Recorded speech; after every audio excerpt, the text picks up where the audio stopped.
Get busy gutting or get busy dying. Hey everybody, Kevin Goatee here, gutting the sacred cow.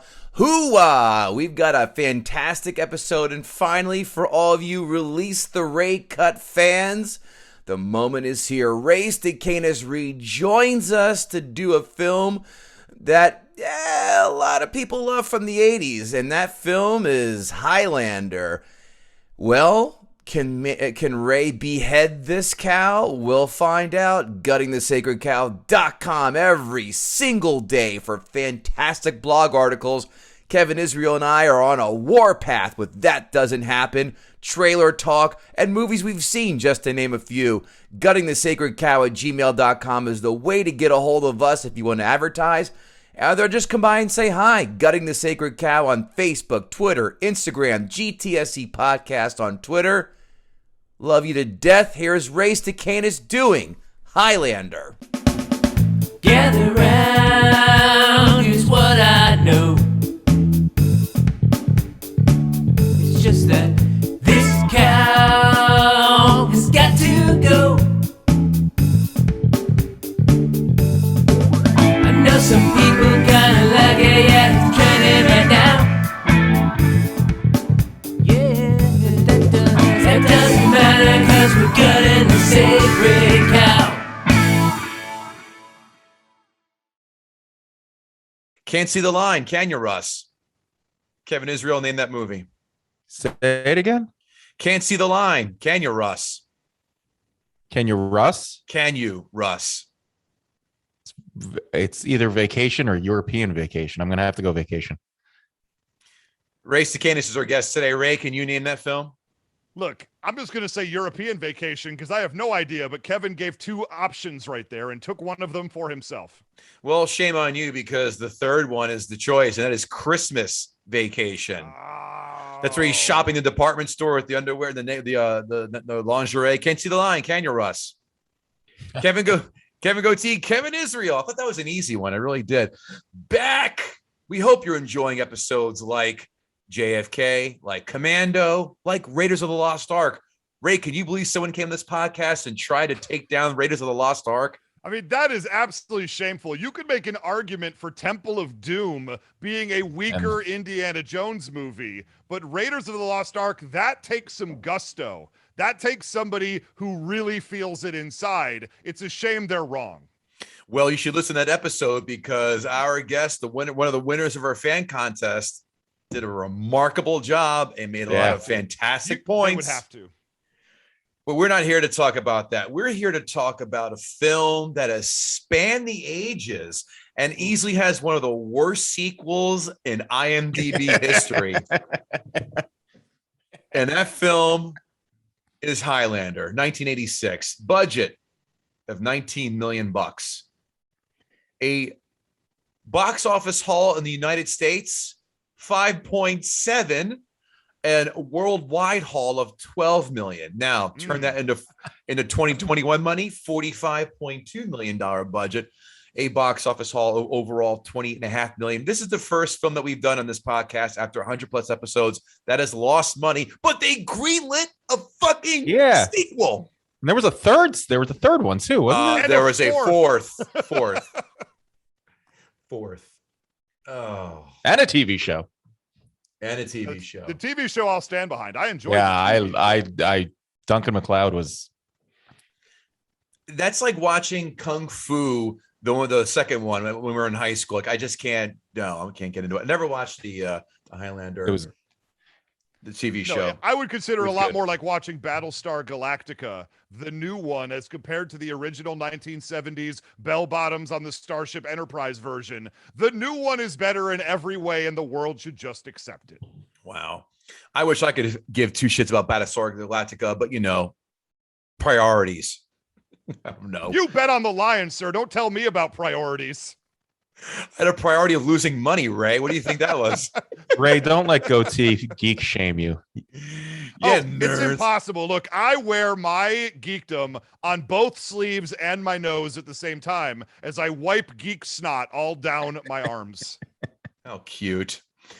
IMDb is a scale, as we all know, 1 through 10 with decimal points.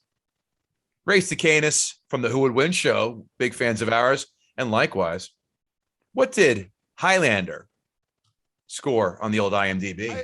Look, it's got to be higher than it truly deserves. I'm gonna guess a 6.7. Kevin Israel. That's a good pick. That's a solid guess. I'm gonna go lower and say 6-1. 7-1.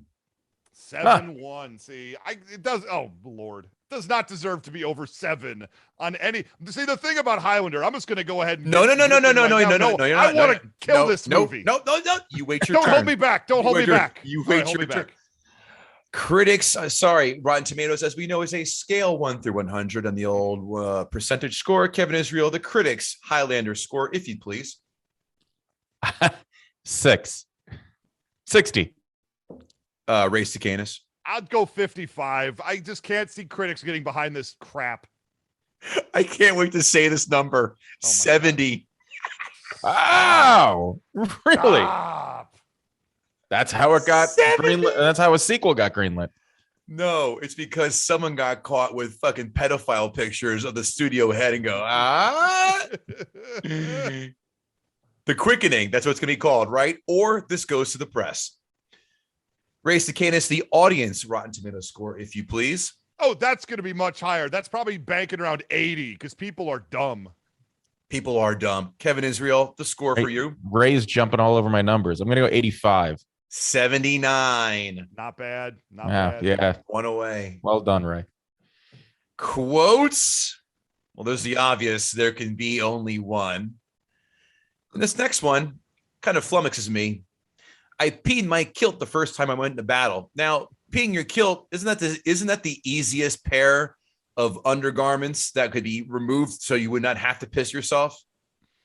Yeah, you typically don't wear anything under a kilt. Right. So how I would think you just point downwards and you avoid that problem whatsoever. Unless someone had a morning boner with pee, then you just go in the shower, right? As we all do. No? You just Am I go the only full one? Ace Ventura. I'm a shower peer. Kevin Israel, quotes for you? Not the most quotable movie, Highlander. No. The only thing I got was, "Why, Russell? You cruising for a piece of ass?" I thought about writing that one down. Hey, Race to Canis, how about you? Any quotes jump out It's there? so buddy? funny because my one quote from this movie, I might have stolen Kevin's numbers, but he stole my quote because it is, to me, the most memorable line from this movie, which is regrettable because it follows gay slurs just used out in the open because we're in the 1980s here. Oh, that's right. Yeah, that's right. I have notes on that. 5 fun facts. You want to take a guess who the role was initially offered to?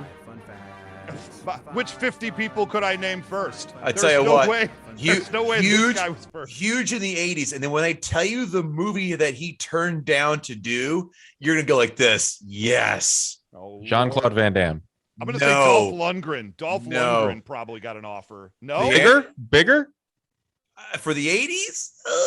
Pretty big. Not like that, though. Go ahead. Horshack. Did Horshack get an offer? Yeah, it was Freddie Boom Boom Washington. No, the answer is Kurt Russell, because Goldie Hawn said, "Don't do this." And what did Kurt Russell do instead? Bird on a Wire. Big Trouble in Little China. Oh, yeah. Good call, Kurt. Yes, it's a great fucking film.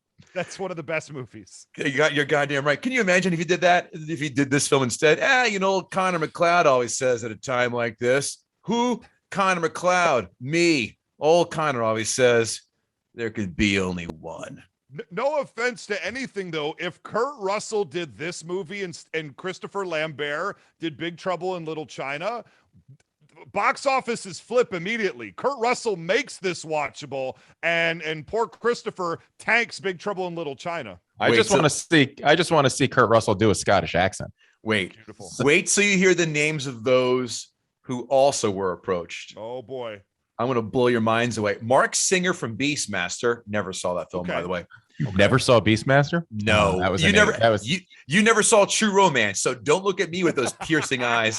That's right, Ray. Kevin Israel's never seen True Romance, and he's on a film podcast. I mean, that's not honestly. That's not that egregious to me. Thank I mean, you. I think having seen Wait, True okay. Romance is better than seeing True Romance. You Okay. know what I'm saying? Race to Canis. Kevin Israel has not seen planes, trains, and automobiles. Now you're starting to hit me a little in the grungies right now. That one's a little bit of a pants shot. But I Not gonna will. lie. But I you will. because it's on this podcast. Now, Mark Singer, ready for this one? Mel Gibson. Sure. I mean, that makes complete sense. right after the Road Warrior, Mad Max right? Yep. movies. Yep, yep. Absolutely. Michael Douglas. I wish. This is before I would have Falling loved Down. to see that movie. Before fucking Wall Street too. Yeah. Kevin Costner. I mean, Makes he was sense. being offered literally every role in the 80s, so that's fine. Tom Hanks, I'm sure, too. And if you say Tom Hanks, you're going to kill me right now. Sting. Sting would have been great. I assume the musician, not the wrestler. Yeah. Oh, That'd shit. be I great. just assumed you meant the wrestler who was once saved by RoboCop. And Mickey Rourke. Mickey Rourke. Now, ready for this movie. ready for you to talk about the crossover meta discussion I'm about to tell you right now. Okay. Here's the most insane thing about this. So Mel Gibson did not do this. Ready? Christopher Lambert was offered the role of Martin Riggs and turned it down. Oh. Can you imagine that? Can you imagine trying to break his shoulder out of a straitjacket? I bet I'll go out on a limb and say Lethal Weapon wouldn't have gotten a sequel. No. No, it would have gotten 3 at least because this did. I mean, that's the thing about it. We will make fun of him for this, but this is the movie that made his career. He's not playing Lord Raiden. This movie in the was his great career. Mortal Kombat Lord Raiden is his second movie, and the underappreciated Subway. The Hunted he did too. That was after. That was terrible. He's done some things. They just aren't on the level of Highlander, which unfortunately tells you where his career went. Number 2, Clancy Brown wanted to wear a bowler hat and a suit instead of dress like a punk rocker as Kragan. So basically, awesome. Because basically he wanted to dress up like Odd Job. Yeah. Here's the deal. I didn't think I could love Clancy Brown anymore. He's the one spot of this movie. Flawless, pristine, perfect. Bowler hat would have been better. Baller. Bowler would have been baller. That's it. The finale was supposed to take place atop of the Statue of Liberty, but other films like Reno Williams already did this. Never saw that film, by the way.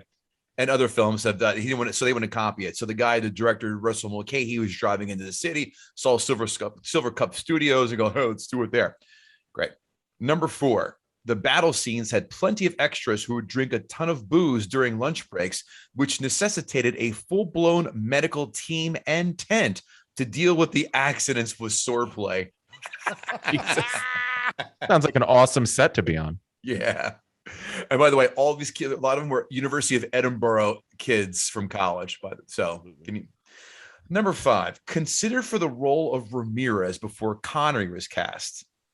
I tell you what, there's 5 names. When it's trying to guess for one of them, let's see here. 2 are huge names. 2 are pretty big names, and the 5th one's an old school name.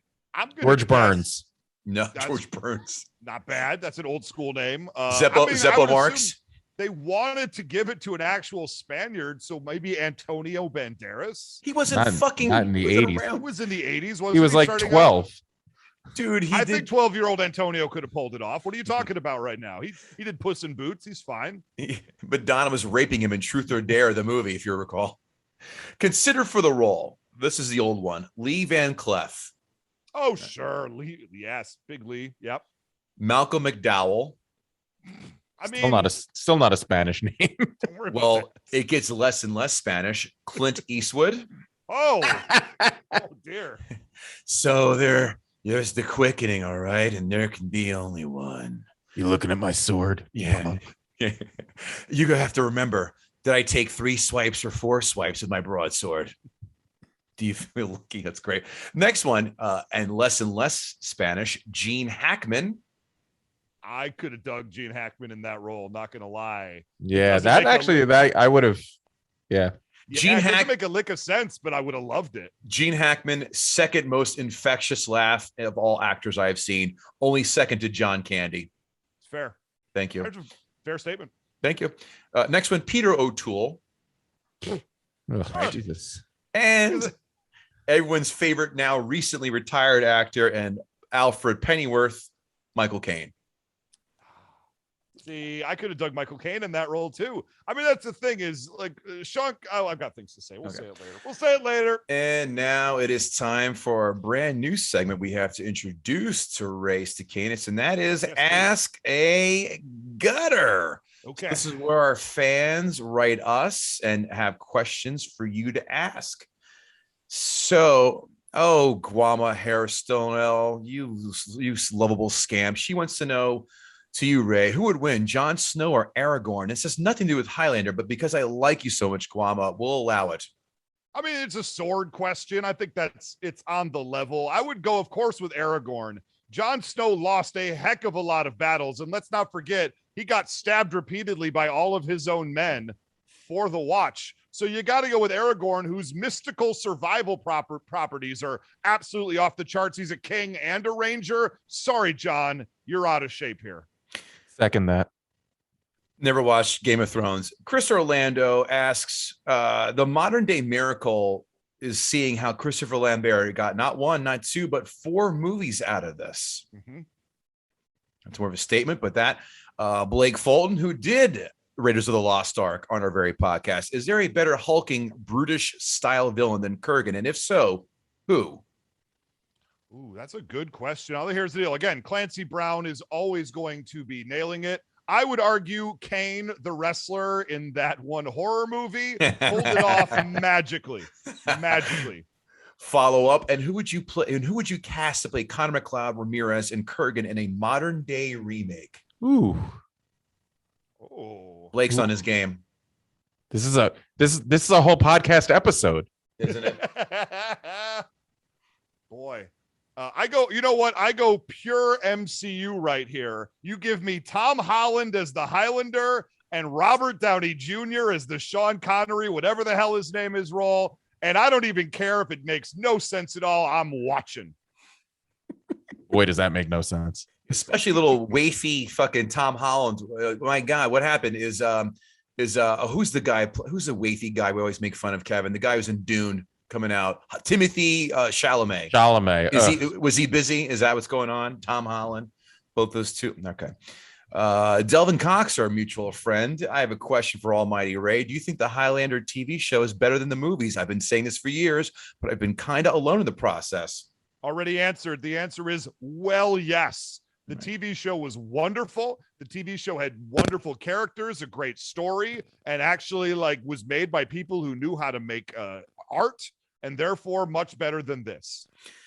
Ken Bourne Turner, another fan of yours and ours, he's going up to the Highlander, the first, right? Like part 2, 3, or 4 would qualify for this esteemed podcast. Shame on you, Ken. I took a history of film class in college. They used Highlander to show the great use of fade always in transitions. Okay, we're going to get all nitty gritty on this one, Ken. I mean, here's the deal. If the best thing you could say about the movie is they really wiped well, I just have to say maybe your statement says volumes. You know who else wiped well? Me, about an hour and a half ago. For Almighty Ray from Brandon Oglesby, the Newark Knight, we love him and we love the Brandon recaps. For Almighty Ray, what is your biggest gripe against Highlander? That it's overrated or the special effects don't hold up? I suspect this will be answered in your argument. Yeah, there's a lot in my argument about to come. Let's just say it's a little bit of column A, B with an extra C, D, E, F, and G.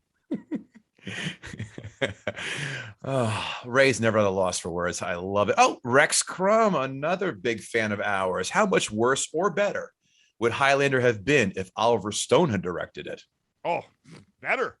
My gosh, much better. Look, I would have absolutely loved an Oliver Stone conspiracy themed Highlander movie where you're chasing Kevin Costner. I'll say it. Kevin Costner pulling a national treasure kind of a thing, except there's immortals fighting each other at every one of these monuments. Somehow, no, it doesn't make sense. It doesn't have to. It's Oliver Stone. Try watching Scarface now. It's an absolute tedious chore. For Ray from Lord Snurts, as we're a fan of his as ours, a portal to medieval Scotland opens and you are forced to join a battle. You get to pick 2 wrestlers to be your partners in arms. Who do you choose? 2 wrestlers to be your partners in arms in a medieval Scottish battle. I want to make sure I have this right, because the obvious answer here, because I'm going old school, you got to go with Hawk and Animal, the Legion of Doom. They already have armor already set up. They already Thank you. They are here, and they're going to intimidate. They're going to intimidate our enemies to the point where we might not even have to battle at all. I had on my list the Blue Meanie and Doink, and as an alternate, the Blue Blazer. Because you wanted to get them killed in the battle? Is that what we're talking about? Because Goatee wants to get killed in the battle. I will go realistic, so I might actually have a chance in this battle. Ken Shamrock and Brock Lesnar. Oh, let's I did have on my list Brock Lesnar and Andre the Giant, because that is just massive man. And those 2 guys, especially the Nordic theme versus the Highlanders, that's a nice little battle. Next, Wicked Awesome says Highlander is terrible. What is there to gut? Wicked Awesome, stay tuned. And Zyphos writes back, yes, Highlander is terrible. Terribly entertaining, that is. I mean, that's the thing about this movie. Look at that audience score. Would we say it was 79? That means that there is a ton of people out there who don't just enjoy this movie. They think this is a good movie. Therefore, perfectly eligible for this. I'll go ahead and just say this one statement out the top. When I tell people, oh, I don't much care for Highlander, they say, oh, yeah, the sequels were terrible. And I say, no. The first Highlander. Because the thing is, I saw it and I hated it. Yeah. I saw it and I hated it. And I said, this is dreck. How do you all like this? It's like that, what is it, Rick and Morty line? Don't you boo me. I've seen what you cheer for. I understand, absolutely. But the thing is, when you say, I never saw the second one. Hold on. I think we're getting ahead of No. I just want to say right now, when people say, and this is the same about The Matrix as well. When people say, oh, yes, the sequel was not as good as the first one. And I go, the first one was dog shit. No, I don't need to see any of the sequels. You just told me all I need to know. Well, you had me until there, because anyone who thinks, well, we'll get into it, but I'll assume that we can lump it. Third time on the show. The Matrix has been done already by Don Jameson. Then I'll do the sequels. Won't count. Kevin Israel, the man is dying. Jesus, he's already done half his argument. You didn't ask me the best question that was asked on Twitter. We're not going to. This part. That's a great question, and I have answers prepared. What question was? Which, if we replaced Kurgan with a female. They're right. I'm sorry. Great question. Great. Go ahead. Go ahead and ask me the question, pin me to it, and I'll answer. If the Kurgan was cast as female in 1986, who would have gotten the part and why? Is it Leah Thompson from Howard the Duck kind of era we're talking here? That is, and that's not my favorite answer right there. But if we replace Kurgan with a female, we gender swapped that character, and Kurgan, played by Clancy Brown, I said before, is delightful. But if we were to recast Kurgan with a female of the 80s, I have 4 answers here. I have one. I bet we have the same one. I'll write it down. It's very possible. I don't think we do, though. I'm going to say right now, I'm going to go from 4 to 1 who I think should have gotten the role. Number 4, Sigourney Weaver. She was doing everything back in the 80s. She's tall. She could have absolutely had the acting chops to pull it off. Second off, I would have gone with Sean Young. I think Sean Young, perhaps she's got the crazy kind of eyes about her. I mean, we remember her from Ace Ventura. Was that 90, 91? A few 93. years later. 93. Was that the first one? Yes, it was. Or the second one? First well, one. Here's the deal. 95 is part 2. We're all very old. But I think she could have pulled it off as a younger take on the character. Number 2, Kathleen Turner. Kathleen Turner has the gravitas about her. She's got the deep voice. So when she would have gotten her throat slashed in the movie, it could have made maybe no difference whatsoever as far as that smoky voice goes. But number 1 on the list of 80s actresses who should have played Kurgan, Grace Jones.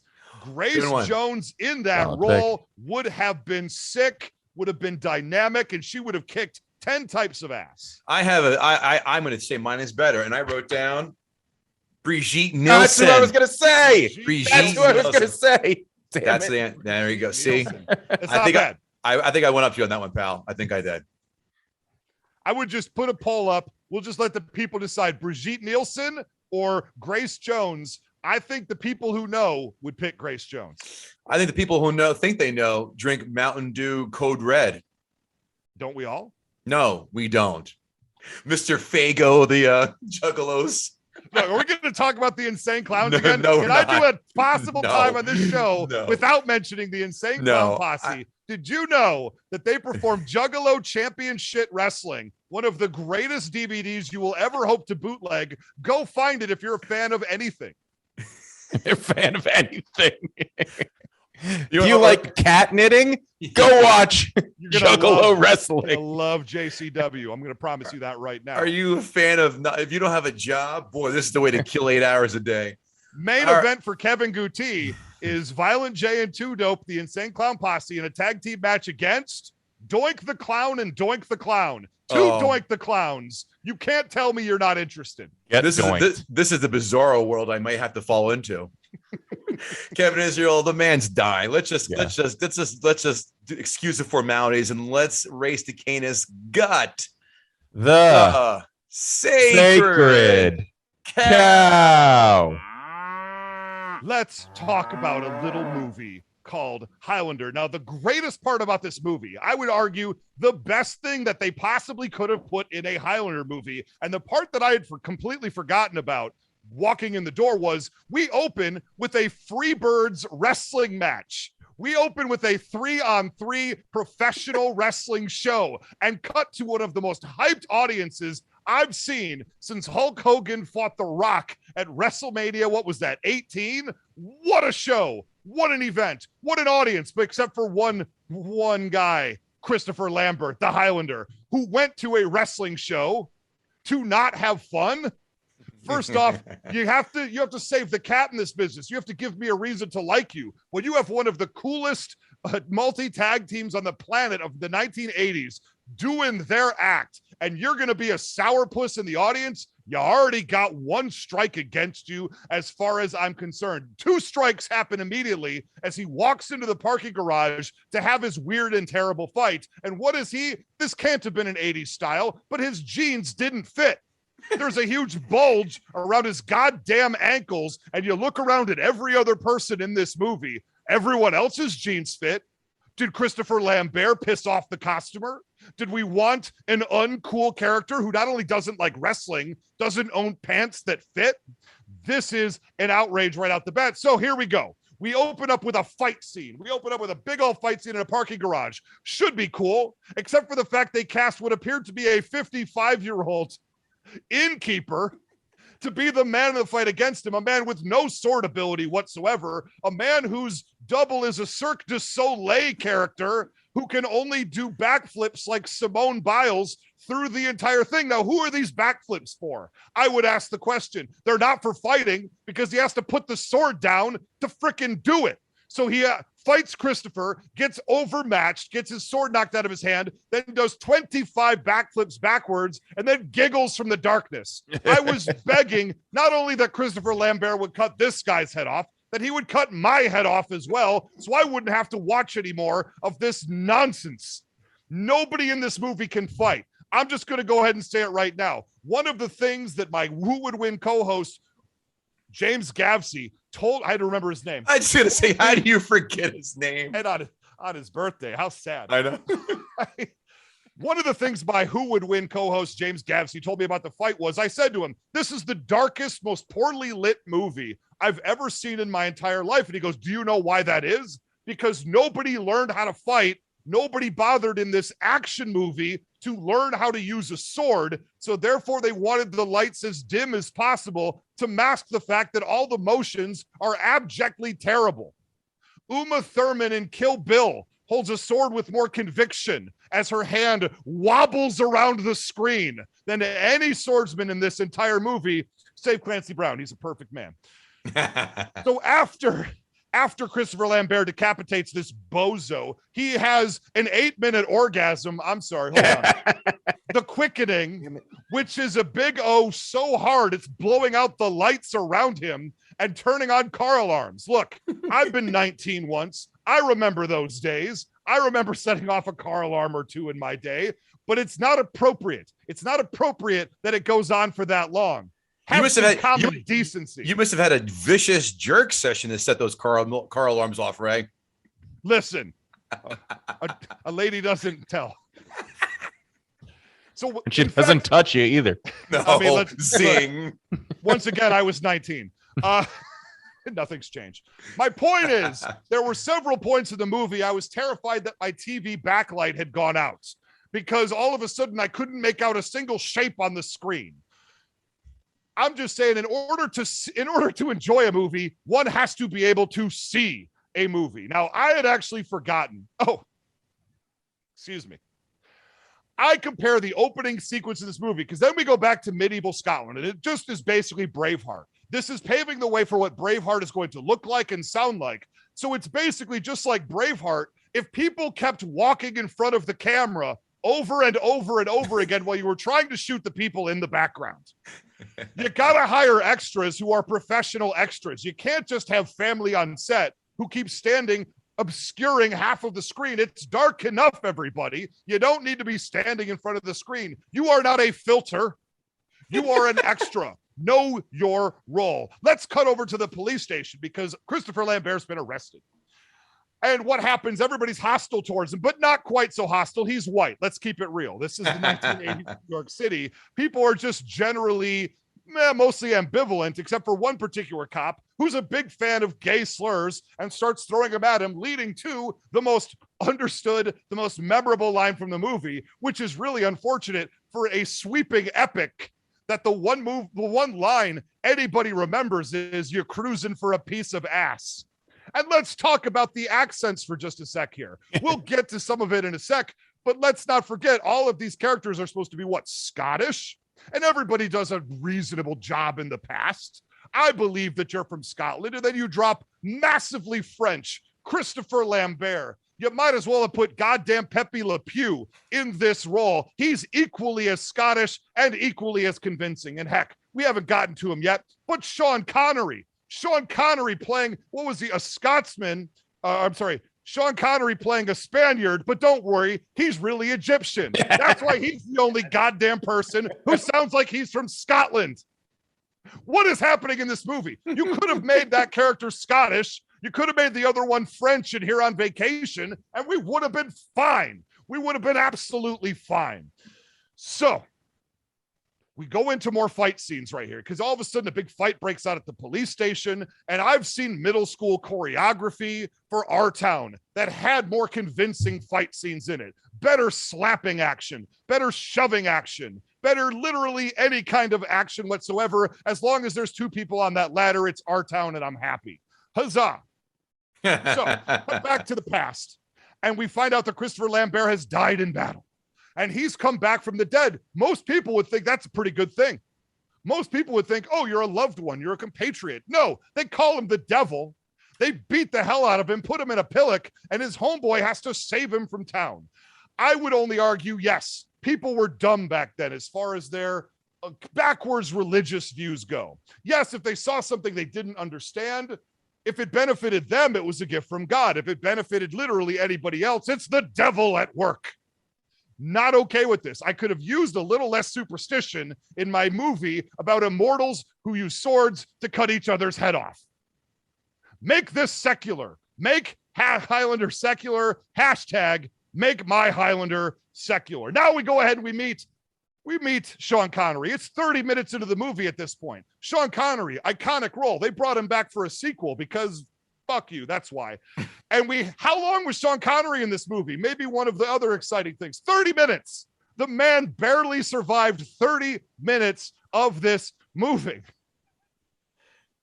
He made $1 million for 7 days of work. 7 days of work, 7 minutes on screen. Good gig here, if you as I can get can it. tell.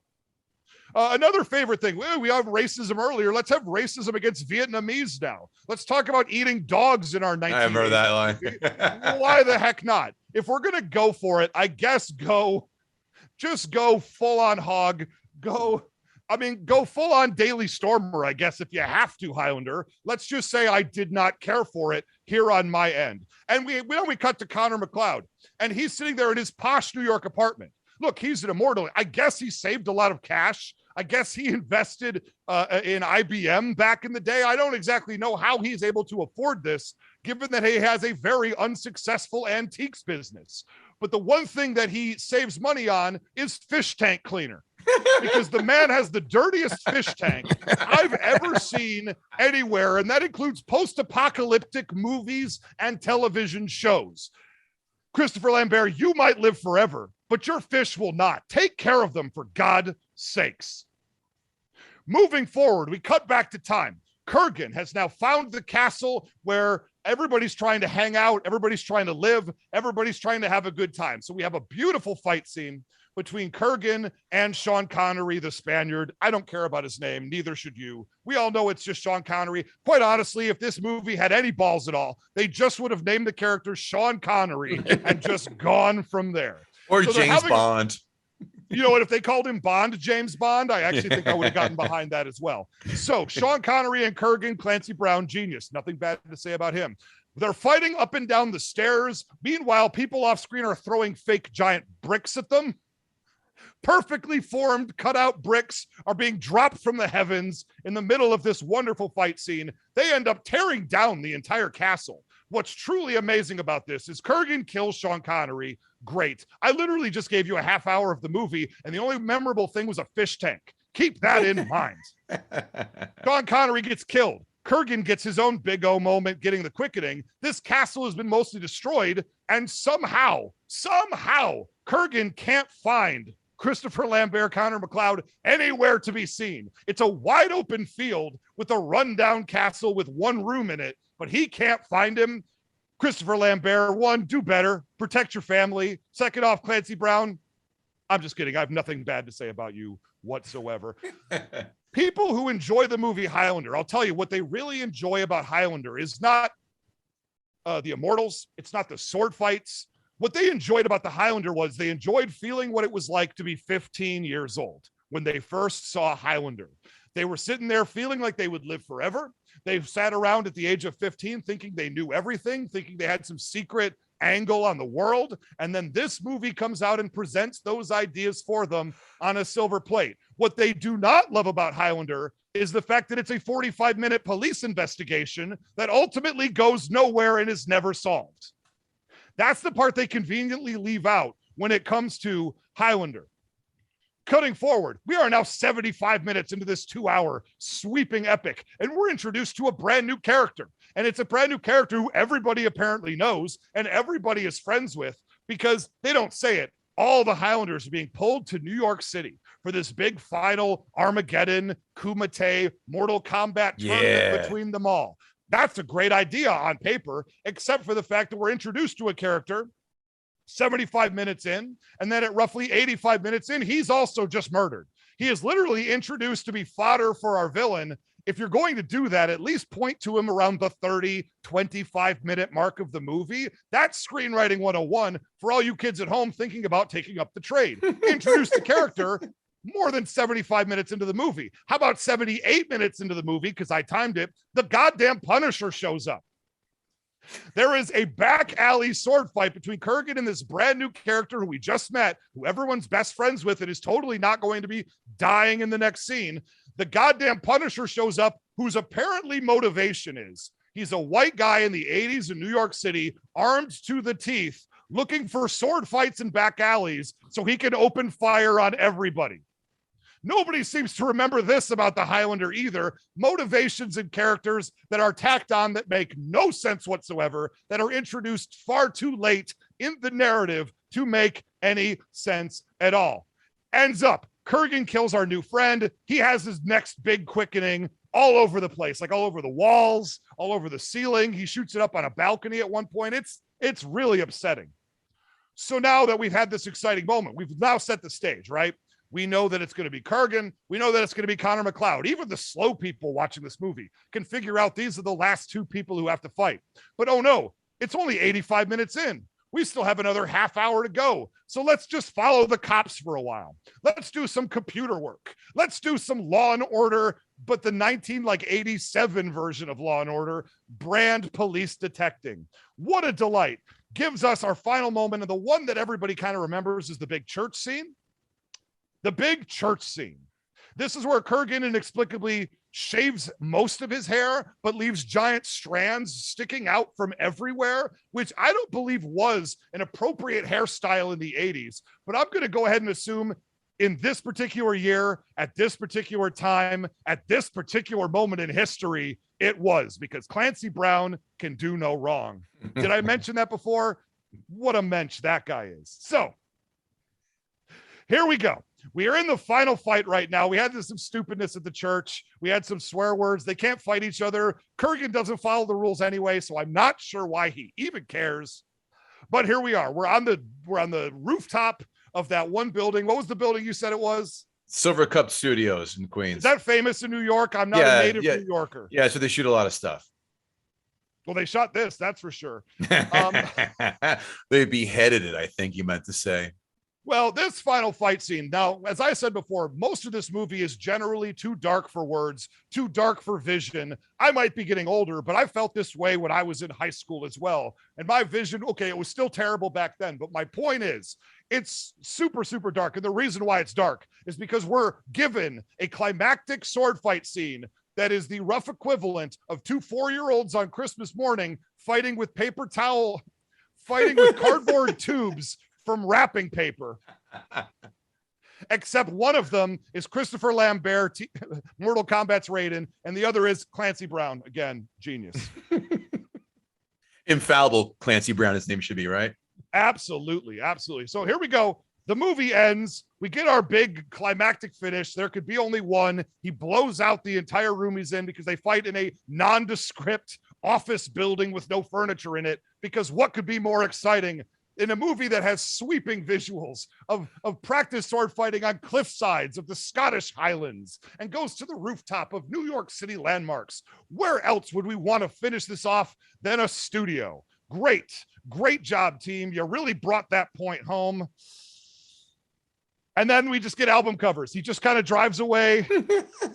He ends up getting with the lady cop who you might have I never even mentioned once this entire movie. There's a subplot with a lady cop who inexplicably is following him around. She doesn't trust him. And then all of a sudden, when she's at her most vulnerable, she just reaches out and starts making out with him. Why? He's got long hair. I don't know why. Does he even have long hair at this point? Who cares? She knew he had it at one point, and that's all that the ladies really care about. The crazy thing to me is, as this, oh, by the way, she dresses like Mick Foley. I don't think I mentioned this, but she walks around dressed like Mick Foley for about 2/3 of this movie, and nobody, this is pre-Hell in a Cell. So absolutely nobody cares. Everybody's fine with it. People are like, oh, Mick Foley, he must have ripped off her look.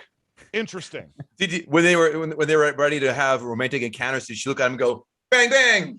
Oh, absolutely. She looked right at him. She gave him the bang bang and then put on that mankind face mask. Put the mandible claw.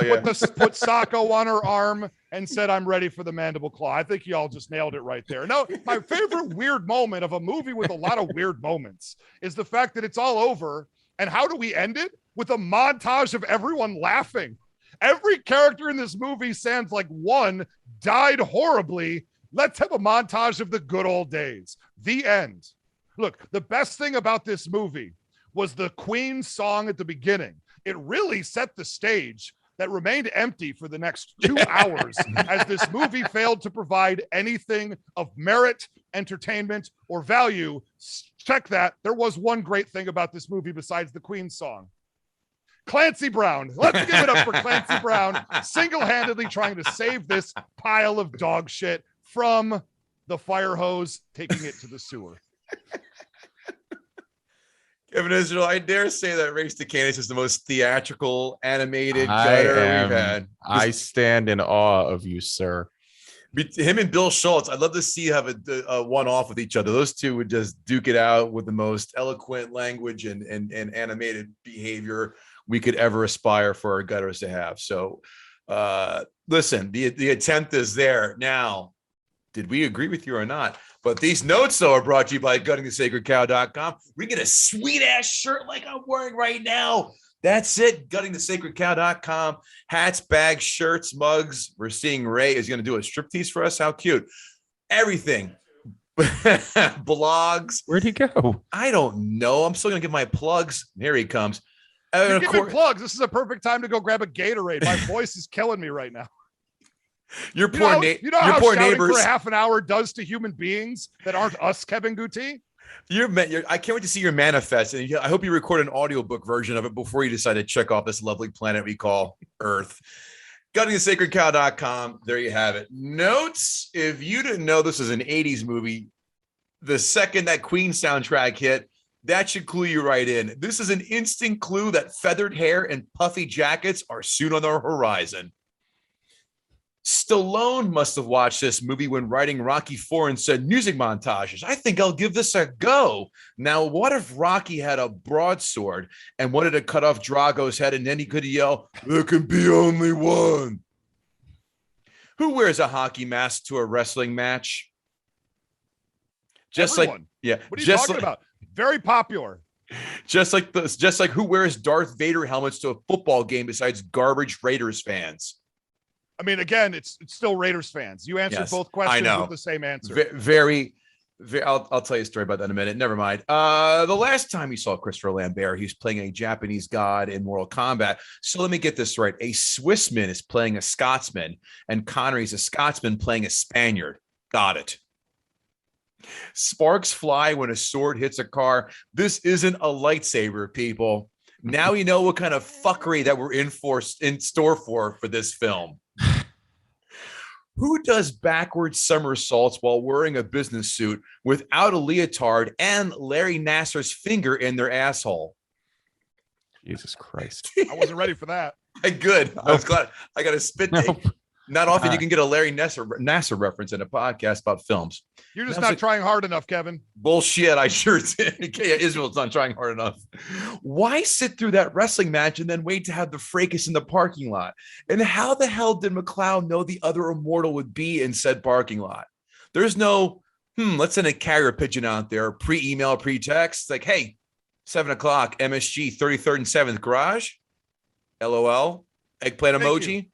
Can I even add to that, Kevin? Because that's a great point I hadn't considered. Thank you. Go in the wrestling match if you hate wrestling? Yeah. Like, you are, the only purpose to go in there is to be entertained before your sword fight. But you hate that. I mean, like, it'd be the equivalent of saying, like, look, I got to fight a guy in the parking lot of this Bieber show. I may as well go watch 3 hours of Bieber first. It just doesn't add up. Unless you go and take care of the horny moms coming out of it first and then go fight. Baby, oh. I never went to a police academy except in the movies, but I'm pretty sure that when the one policeman cuffed McCloud and had him against the car, there's no need to put a gun to his head and then cock the hammer. Again, 80s. The 80s were different. 80s were different in New York City. My understanding. Speaking of police techniques, I didn't know it's customary to bring you in for questioning and then call you a faggot and asking if you're looking for a BJ in a parking lot. Kevin, is that the best place to be cruising for dick? Parking lot at a sporting event? You're just going to keep playing this Kevin likes gay sex thing, aren't you? I especially am proud of the Joe Pesci reference I had in the JFK episode. Victor Krueger looks like Cody from Step by Step. By the way, this is the prison asshole guard in Shawshank for all of you people who are not up on this. Clancy Brown. McCloud should have asked him, do you trust your wife? The last time I saw someone struck by lightning, a bishop was on the golf course yelling rat farts. I don't think the hard stuff's coming down for a few hours. Thank you. Hearing Connery say pendejo gave me douche chills. It says fucking ludicrous. I'm Spanish, see? Hello, Pushy. The face that these guys make after beheading an immortal is the same exact face I would make after having sex with the 1992 Jenny McCarthy. That's a toe. And that's now. Yeah. Well, she's a little bit up there, but 1992 singled out Jenny McCarthy. Ooh, chef's kiss. You know, there are some great treasures of the art that never fade from public joy. And I would argue, having been a big fan of The Masked Singer since episode 1, Jenny McCarthy has reclaimed her spot on that list. Ooh, that's a lot of plastic surgery from a Groupon doctor. That's for sure. How much raw dogging would you do if you were immortal? Answer: a lot. He must have charcoal etchings of tit pics and then Polaroids and then regular pictures and then cell phone pictures of titties. I mean, he spans the globe when it comes to having boob illustrations. Mid-'80s, right in the middle of an AIDS scare, and McCloud is the one person who can do coke and fuck without a condom without any regard. What a time to be alive. The age-old question, if you're immortal, why not just walk up to the Strasses of Berlin, that's German for streets for German, thank you, to take out Hitler and take gunfire like Arnold did in T2 when the cops shot him up in the lobby of Cyberdyne. They take the route, he saves the girl from the German soldier, but it's like, wait a minute, you're immortal. You want to do the world a favor? Go snuff out the Fuhrer. Every Fleabag motel needs someone sitting there and just mocking the desk clerk for comedy's sakes. I love to typecast myself as said person. Thank you. Here's the deal. I had completely left out that bit. That was also perfect. Thank the you. idea that this guy's entire motivation, this guy's entire life, is to just smoke cigarettes in a by the hour motel and make fun of the dude who apparently can't do anything about it, throw him out, kick his ass, anything. I don't exactly know why he just sit there and took it. But here's the deal. I appreciate him for it because I have a new role model after seeing this movie again. Being an old black man. Fans, listen up. I demand, I'm not asking, I demand that you buy me a "Hey Russia, up yours" t-shirt. Like the wannabe Punisher guy had. Listen to Kurgan rant in church. Much more entertaining than eating those host wafers. That's literally you're eating cardboard, people. Much more fun listening to that rant. I thought it's the body of Christ. Amen. Isn't that what you weirdos believe? Excuse me, this is an atheist you're talking to. Although I did make my confirmation.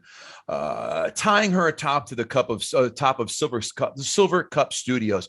Looks like someone couldn't get the rights to the Chrysler Building, World Trade Center, Empire State. This has the feel of being the seventh person to asking to go to a prom and just settling. Man. Thank you. That's just going with your cousin at that point. Truthfully. Right.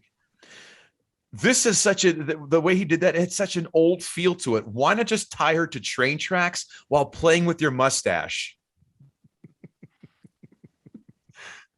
The swordsmanship looked at best. The final battle didn't wow me whatsoever. And that's what all these 80s movies are. Final battles. I mean, this is what all the side-scrolling arcade action games led to. The final battle. And was this a letdown or what? I mean, to be fair, when you think about it, the fact that, who was it? Dolph Lundgren and Frank Langella in the Masters of the Universe movie had a 10 times more compelling sword fight than what we saw here. A movie about sword fights really kind of tells you everything you need to know. And Frank Langella was damn near 65 when he was trying to swing that around. He died right after making that movie. Because he didn't want to see Highlander. He was dating Angelica Houston. He wanted to die for other reasons. Oh, zing. I get it. This movie is 35 years old. The effects are laughable. The music is, except for the opening song, is overbearing in this use. This definitely influenced Stallone, the maker of fucking music video film. This had B-movie stink all over, especially the castle fighting scene between Ramirez and Kurgan. Kurgan's a very solid villain. Lambert is as wooden as a cigar store Indian. It's amazing. Yes, I know the dialogue is laughably awful and hacky. I never had any attachment to this film when this was replayed nonstop on channel goddamn 11 nonstop.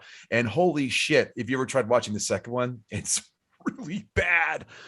This movie felt like a big old can of RC Cola, generic action film that left you unsatisfied and bloated. I'm getting Ray. It's good. Cola.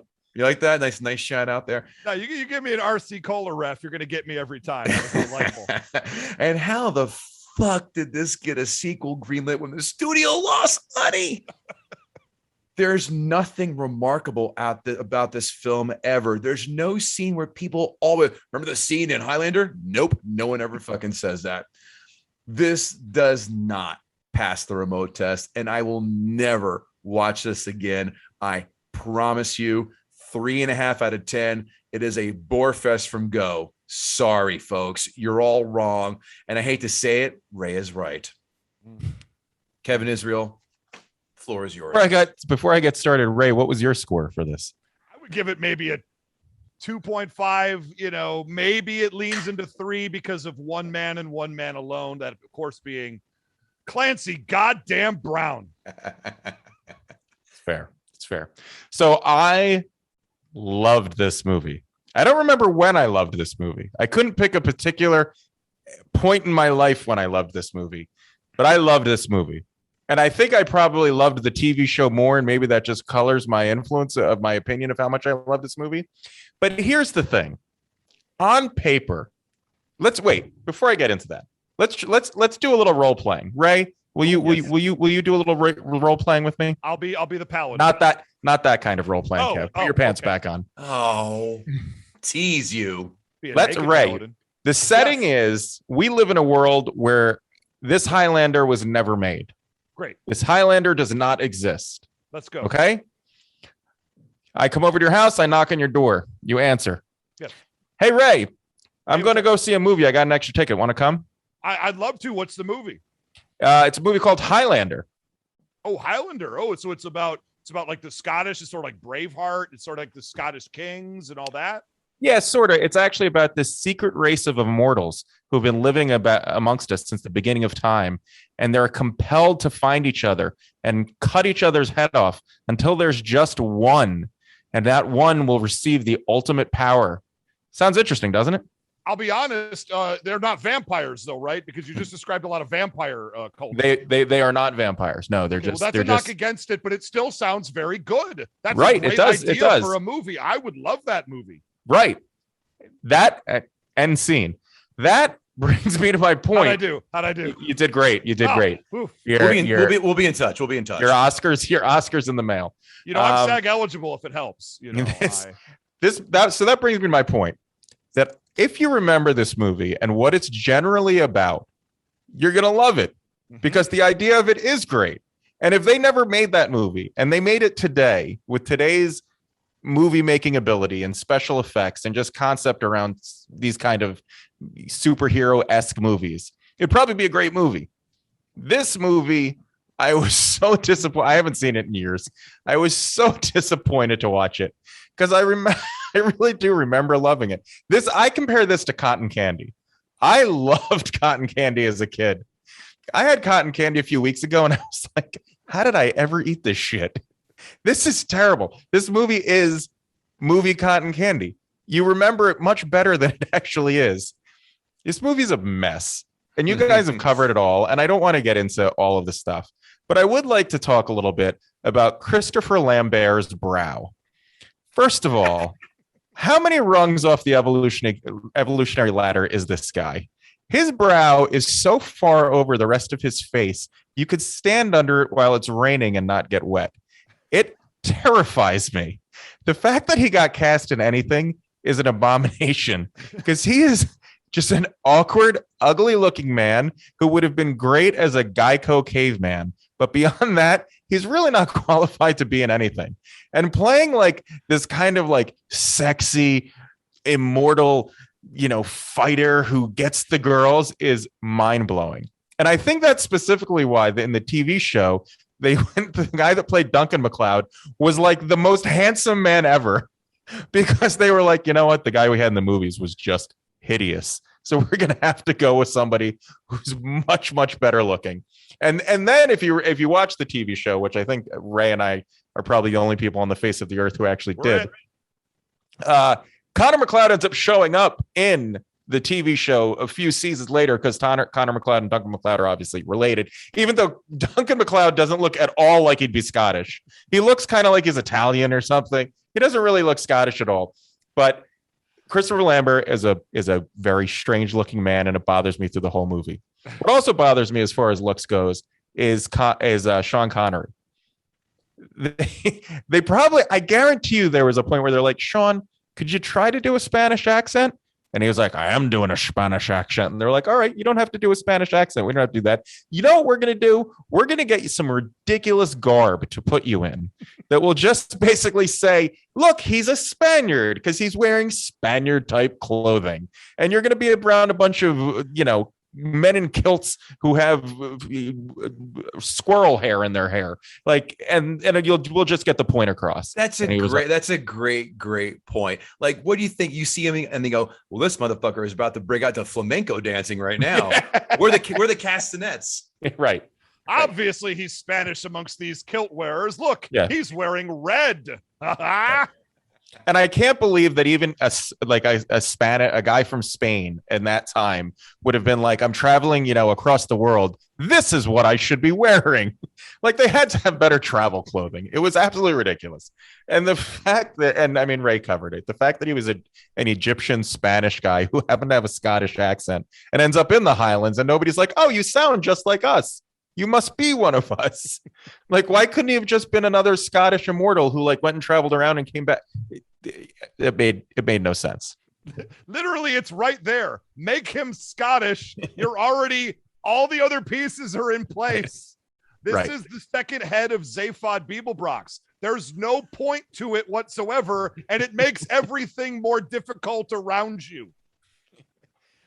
Every scene in Scotland, I've seen Renaissance fairs played out better than the scenes in Scotland in this movie. Like the battles and everybody's garb. I think they just went to a Renaissance fair and was like, you guys are all in the movie. We're gonna be filming tomorrow. Just stick around. How dare you? 1986 Scotland is a Renaissance fair. I happen to have that on good authority. I believe you. The fighting in this movie. They actually had to get Sean Connery to stop wearing his Star Trek outfit at Scotland in order to ruin the mystique. The fighting in this movie is an abomination. It's painful to watch. I remember it's like the Mandela effect. Like, I remember the fighting being great in this movie. Like, I remember being awesome. And then I watched it. I was like, I could have done better. Like, me and my dogs could have choreographed a better fight than these guys, than any of these fights. And as far as, and I do love sword and sorcery type movies, but is an erector set sword really Kurgan's best idea? Like, I get the idea that they was supposed to be this cool briefcase and he puts together a sword, but is that sword really going to hold up to real hardcore sword fighting? And then he puts it together and there's no seams. There's no sign that it was ever put together. Because you know what? It's a different sword. Because Thank you for mentioning that. Thank you so much. He brings out a sniper rifle case and puts a sword together that, as you said, there's no seams. It's just a different thing entirely. Right. That must be the magic of the Highlanders. And speaking of their swords, I get that you're all wearing cloaks or capes or trench coats. There's no sword in them. You would not be able to hide a sword in it, even in a trench coat, especially not a full-blown katana. Like a full-length katana, you would still see somewhere in the coat. My wife and I watched it last night, and she was falling asleep, but I thought she was asleep, and I just hear her go, "Where'd that sword come from?" And I was like, "It was in his coat." She's like, "That's ridiculous." But the movie, and again, this movie had the idea of them cutting off each other's heads, and then when they do, this power is released, and it looks like an orgasm. There's nothing else to explain it. And even at least if somebody made the joke, if there was just a little self-awareness, somebody was like, yeah, it feels like you're coming. I don't know, something, just acknowledge the ridiculousness. But the whole movie, it really does, on paper, it plays out, it seems like such a great idea. And in effect, the movie was terrible. And Kevin's numbers that he told us totally make sense. Because this movie's so bad, and I remember loving it so much, and it was so disappointing. This is one of those times where this podcast really ruined something for me, because I just wish I could have left it in my memory. It was perfect in my memory. It was perfect. Kurgan, I will give it this. Kurgan's a great villain. He's an awesome villain. He's imposing. I like his voice. I like the whole scene in the church where he goes or whatever to the nuns. That was all great. And it was all great 80s kind of overacting. It was great. Everything else in this movie is awful. Christopher Lambert is a Lambortian. He No wonder he never got really cast in anything again, because he can't act. And I actually didn't mind him as Raiden. I thought he was okay as Raiden. I realized that there was just goots of fucking cultural appropriation there. But I thought it was one second. Do you know? So he was cast as Tarzan, Legend of Greystoke, and he didn't know English coming to that film. And that's why they had him in this. I completely forgot that he was in that. Yeah. And he learned, I never saw that either. He learned to do it. And this is where it's like he has very minimal dialogue. And of course, later on he does. But yeah, he didn't know English for the longest time. So, wow. And that's right. And you know what? He made sense as Tarzan with that fucking brow, because you can believe that he was raised by apes. You know, one could actually make the argument he didn't learn English for this either. So look, unfortunately, this movie did not hold up at all.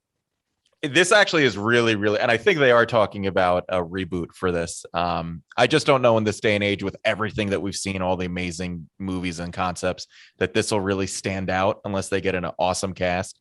But this one should have stayed in the X-Files and never come back out. It's a 4 for me.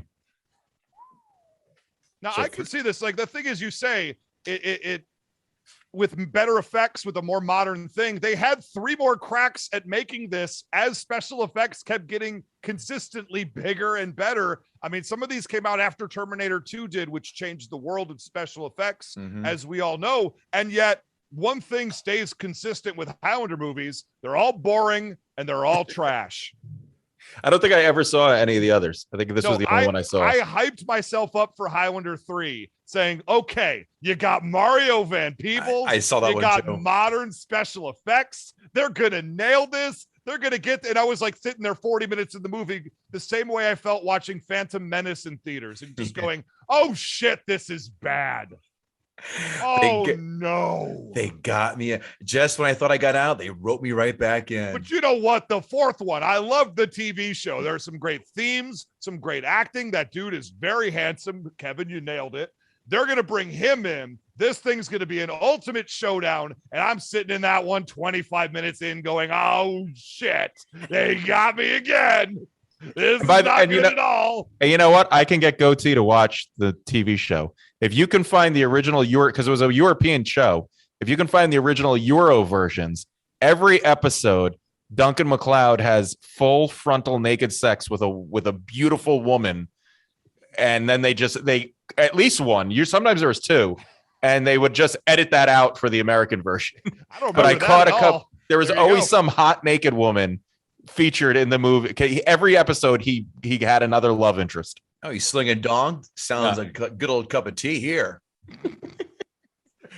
Critics 5-star reviews. It's easy to see why many love this picture. Great premise, fine action scenes, a score by Queen Connery, but just as easy to see why many despise it. Cheesy production values, stone-faced Lambert, ludicrous supporting characters, thudding dialogue.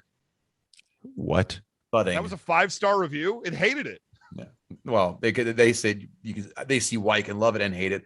I just copy and paste, guys. I don't do a fucking deep dive. It's 3 stars thudding dialogue. Here's 5 things I liked and 5 things I've hated. 5 stars. That's not how stars work, idiot.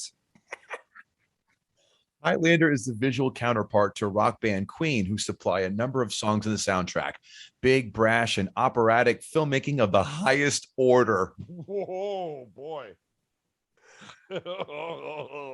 A bit clumsy in spots, but Highlander is a thoroughly entertaining action fantasy picture. Who wrote this? Grandma Neville, 87, eating Fig Newtons.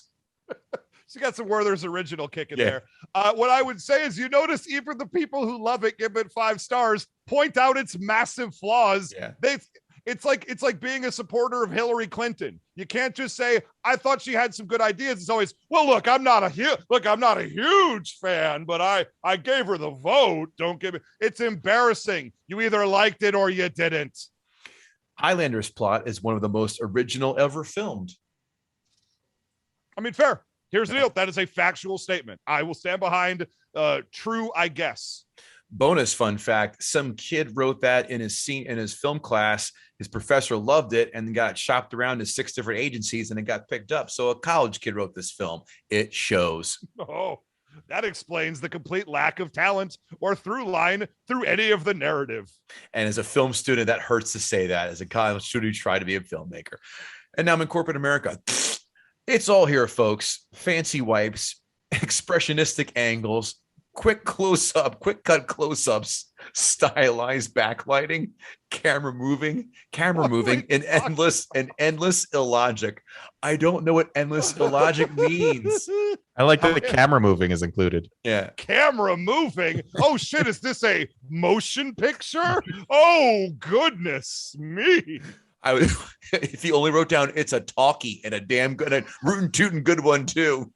A train goes right at the screen. You'll be riveted.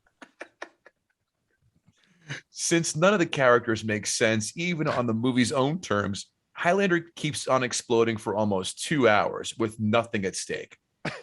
Nothing. Connery, on the other hand, is a welcome sight. It is director Russell McCahey's style that doesn't work here. Or in snuff porn. You know, I hadn't thought about the fact nothing's at stake. The one character who's going to survive all of this is the one who wishes he was dead the whole time. Yeah. Great. We got sunshine and Mr. Rainbows happening through the end of this movie. We get it. You're Dracula without the vampirism. Got it. For me, the worst movie of the 1980s. Wow. Wow, that's there's a lot of very bad 80s movies. Yeah, I can't even get behind you in that statement. And I don't like this movie at all. Some of them were made by John Hughes. Whoa. Yes. Pretty in Pink, Weird Science, Breakfast Club lineup. You're right up the bat. Joins Pete's Dragon, Condor Man, an unidentified flying oddball in the category of films better remembered than rewatched. I don't agree with his choice of movies, but I agree with his sentiment. Pete's Dragon is fucking terrible, both the original and the remake. That is unwatchable. Both. Ugh. Wasn't Pete's Dragon a cartoon? Yeah, it was in 77, I think, and they had a remake with Bryce Dallas Howard, I think, in like 2000. Oh, yeah, that was bad. That was bad. The original is terrible too. Disney went through a long dry spell, pretty much until Pixar. Aladdin. Amazon 5-star reviews. Actually, Little Mermaid was before that. Amazon 5-star reviews. Highlander was a great movie in its day, and it's still very watchable, but I'm not going to take about the movie so much, but more about the first critic that shows up in the review list, or at least mine. Lady liked the movie when she was younger, but now she says it's blasphemous. If you saw the movie before, lady, why did you watch it again? That's a sure ride to the HE double hockey sticks, ain't it, lady? Actually, judge not lest ye be judged, right? How about just pass it by? What is happening? There is that guy brought some baggage to that review, and something hit him the wrong way because of about 5 different things that went wrong in his own life over a span of decades. Get help, that guy.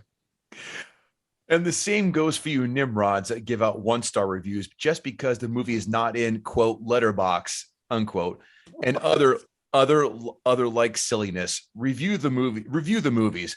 Sign the guy who wrote us a 5-star review and said we cuss too much. He references Letterboxd, so that must be a review from 1994. That's outstanding. I didn't even know Amazon was a thing back then. Oh wait, yes I did. It was. Oh boy. Very, very upset. I have ordered many DVD movies. We don't need to say movies. We can just say DVDs. But this Highlander movie and my previous order of Maximum Overdrive were both defective and would not play. I never wait, it gets better. I never received Tales from the Crypt Demon Knight. God. Classic. The Dennis Miller Crush Fest. Are you kidding me? Let's do this. Isn't that Bordello Blood? Here's the deal. They're both so good, I'll double feature them right now. Dude, I legit like Demon Knights. You know what? I saw Demon Knight in the theater, and I couldn't tell you one thing about Demon Knight. I got it for $5 on Amazon, and I could say, remember that Jada Pinkett Smith is in this. Ooh. See, I don't even remember that. I don't remember. I saw it hard back in the day. I will say, I remember nothing about was it Demon Knight. I remember the only thing I remember about Bordello of Blood is Dennis Miller looking at the camera and being like, like that's it. That's the only thing I remember. Maybe there were some boobs. There was a bordello full of vampire Billy horse. Zane. Yes, yep. And I remember, and listen, I remember laughing my balls off like a maniac to this, where the one guy's having sex with the hooker in Demon Knight, and he goes, "Oh my God, turn off the battery! My nipples are starting to smoke." Laughed like a lunatic. Still funny. 3 strikes, you were out, Amazon. I will never order movies off of you again. I'm more impressed this person had the balls to admit they bought Maximum Overdrive and Demon Knights. And you know what? I would argue Maximum Overdrive, much like Highlander. If you just said the premise out loud, you'd be like, that sounds like a pretty cool movie. But then you see the movie and you will disagree with yourself afterwards. It is the epitome of 1980s action film. Simple, stylish, fast-paced, excessive, a bit corny at times, but filled with tons of epic choreography and top-notch adventure. It started a franchise that spanned decades, and it did so for good reason. Oh, boy. Next one, no comment. Okay. And yet, He did. You made a comment. Next one. This is anyone saying otherwise is too low IQ to get it.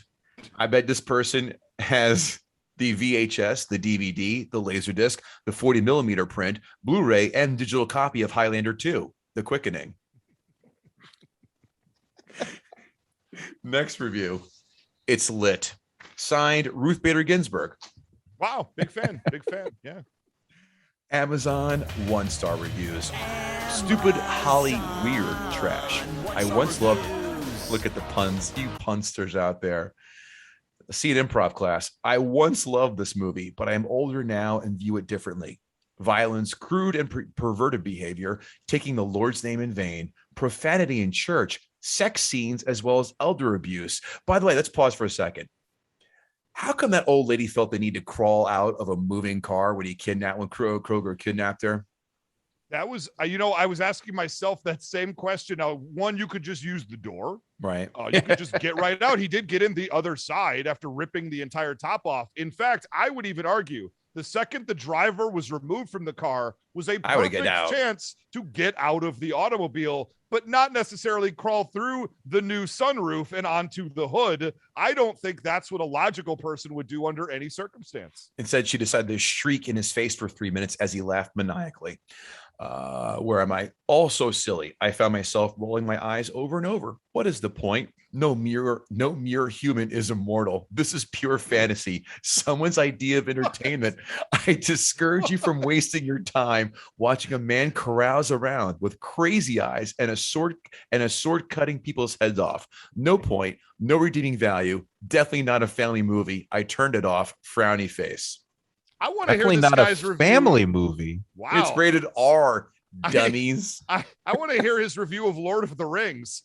I don't think orcs exist in this world. 1 star. Guys, Star Wars, the Force, you can't choke someone by closing your thumb and your forefinger together. That doesn't work, does it? Only Silence of the Kids and Lambs, not a family movie. All. Thank you. The only way to watch this movie if it was on Mystery Science Theater 3000. So terrible, beyond belief. Its many fans must have low IQs. IQs being called into question a lot here. I disagree. I think that the reason people like this movie is because they saw it when they were younger and didn't know movies could be bad, and they took that with them forward, and they just haven't revisited it. I can't imagine, so I don't look down on people who haven't seen Highlander. I just asked the question, when was the last time you saw it, and how close were you to the age of 15? And the answer is always, that's the last time I saw it, and I was goddamn 15 years old. So it's just ignorance from having not revisited a property that, quite frankly, Kevin Israel, you could speak to, they're doing themselves a favor. I realize the Highlander series has somewhat of a cult following, but this was the first time I've ever watched it and cannot understand how everyone flips out over this trash. The dialogue is so stinking goofy and stupid. Yeah. Mm-hmm. The only redeeming quality is Sean Connery and his gorgeous red doublet. Aside from that, it is 80s peak cringe, and only for those who grew up on it. Signed, Joan and Melissa Rivers, live from the red carpet. Wow. Get a celebrity endorsement like that. That's exciting. One from the grave on top of it.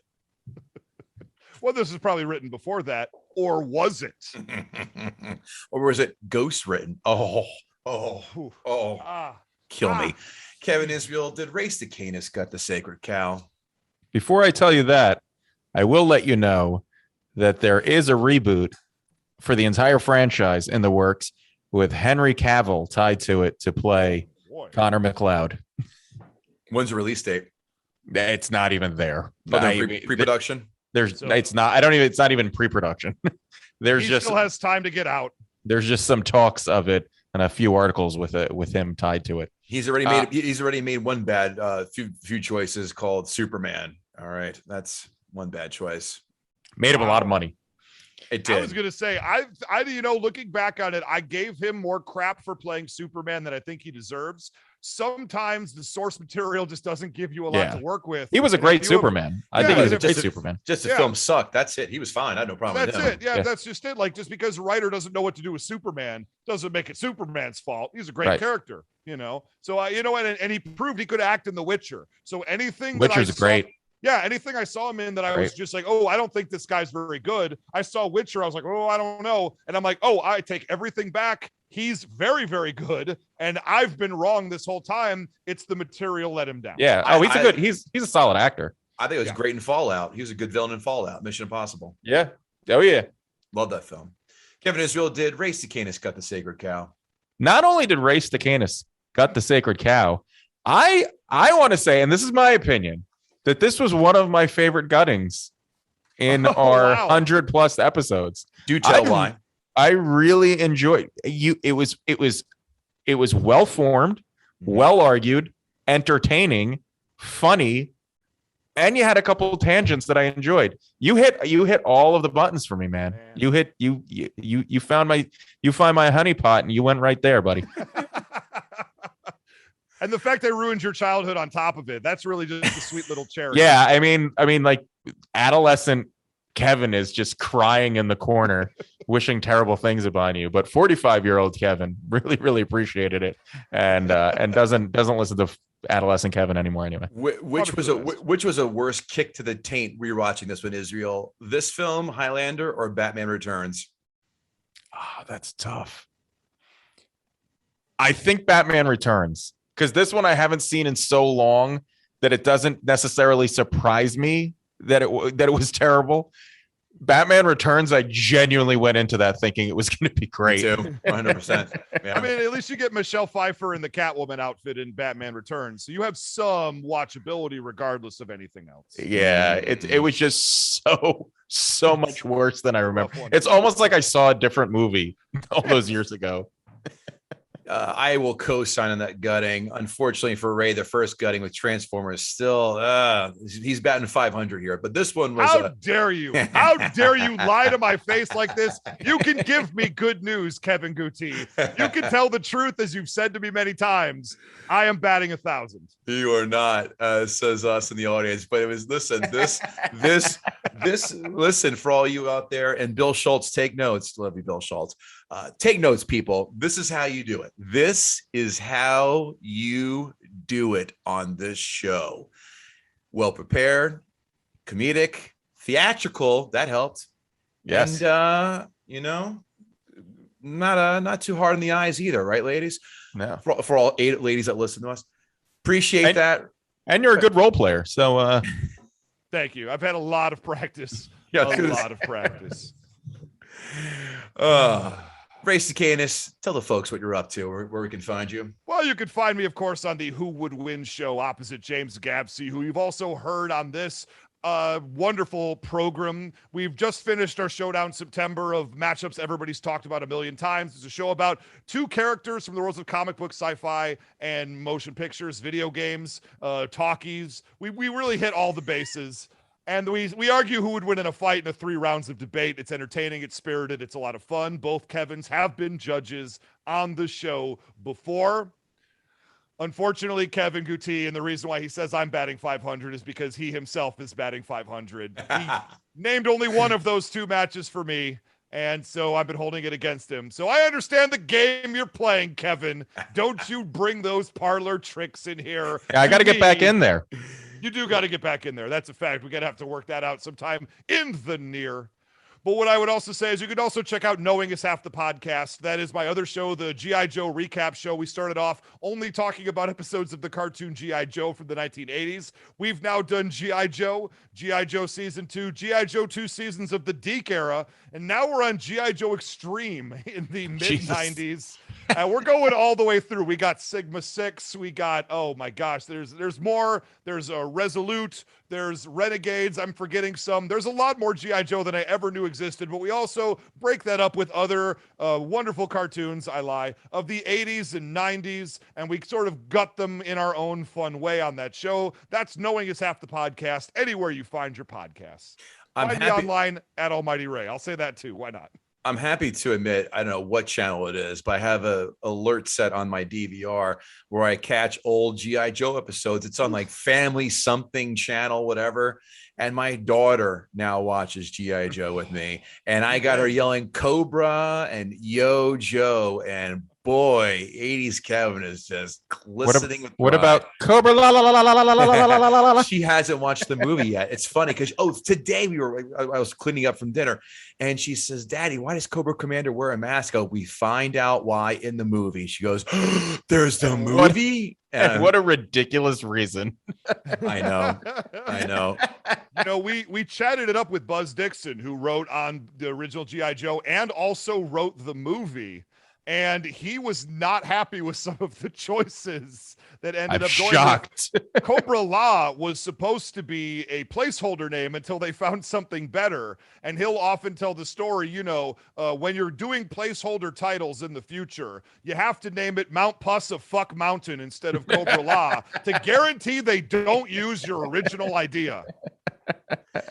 Not enough Big Lob in the future G.I. Joe seasons for my liking. That man was a gem.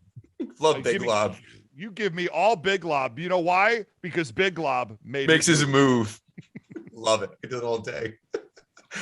Kevin Israel, how about you? Where can the world go to find all things Kevin Israel without luscious hair and beard? Kevin, I know I need a haircut. KevinIsrael.com for my comedy schedule. I'll be around until the first week in December, when then I will be a father. So I have to take a couple weeks off to get to know this person and see if I like them and if they can stick around or if we're going to have to make them hit the bricks. But KevinIsrael.com for dates. And please go on your podcast platform of choice and leave us a 5-star rating and a quick review. We love it. It means something to us. And you can be featured on social media and on our podcast. We'll talk about you if you leave something extra nice, extra special, extra funny. Just be extra. Yeah, all that. KevinGoatee.com, where you find my NFL picks and my daughter eating cookies while she makes the picks. And I assure you, I will not be betting on the Lions anymore this year. What a waste of cash. I hit him twice this year, and boy, that last one was a real thunderclap to the nuts. KevinGoatee on .com, Facebook, Twitter, Instagram, guttingthesacredcow.com. If you want to advertise with us, guttingthesacredcow at gmail.com, or why don't you come on by, kick your feet up, we'll give you an iced tea and just hang out for some good old chat and combos. How about that? Gutting the Sacred Cow on YouTube. Make sure you subscribe to that and tell a friend, for Christ's sakes. The highest form of flattery or referral is when you tell your friends about us, kids, and that's how it works. Race to Canis, I appreciate the shit out of you. I wish you lived on the East Coast. We could hang out and have a few brewskis and Randy talk if you smell what the Rock is cooking. I mean, isn't that at the end of the day what Netflix parties are all about? Race Canis, you can find him at Who Would Win. We love you to death, sir. Appreciate it. Everyone, take care. Good Have a good stuff, one. Bray.